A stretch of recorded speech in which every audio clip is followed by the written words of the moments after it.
Le président Joe Biden a déclaré qu'il irait faire progresser son projet de plan de relance de 1 900 milliards de dollars, même sans le soutien du Parti républicain, si nécessaire.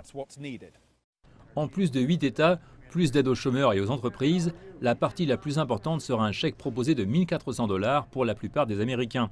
Les républicains déclarent que le montant du chèque est trop élevé. Je soutiens le passage de l'aide anti-Covid avec le soutien des républicains, si nous l'obtenons. Mais une telle aide doit passer. Il n'y a pas de si, de ou de mais. Des chèques de 600 dollars chacun ont déjà été envoyés à des millions d'Américains. Des voix importantes au sein du Parti démocrate ont indiqué que ce n'était pas suffisant, compte tenu des millions et des millions d'Américains qui ont perdu leur emploi. Certains risquent d'être expulsés pendant cette pandémie. Biden aurait dit aux gens qu'il craignait de faire trop peu face à une économie faible. Mais sans le plan de relance, l'économie pourrait devenir encore plus faible. L'année dernière, l'économie américaine s'est contractée de 3,5%, la pire performance économique depuis la Seconde Guerre mondiale.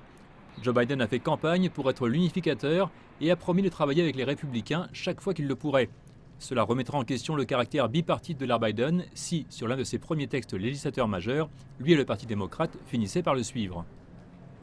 Le Centre de contrôle et de prévention des maladies des États-Unis a publié vendredi un ordre qui oblige les personnes voyageant à bord des avions, des trains, des métros et des bus à porter un masque. Ceux qui enfreignent la règle pourront faire l'objet de sanctions pénales. La mesure entrera en vigueur lundi soir. La Maison-Blanche a déclaré que le rythme des vaccinations dans le pays s'accélérait.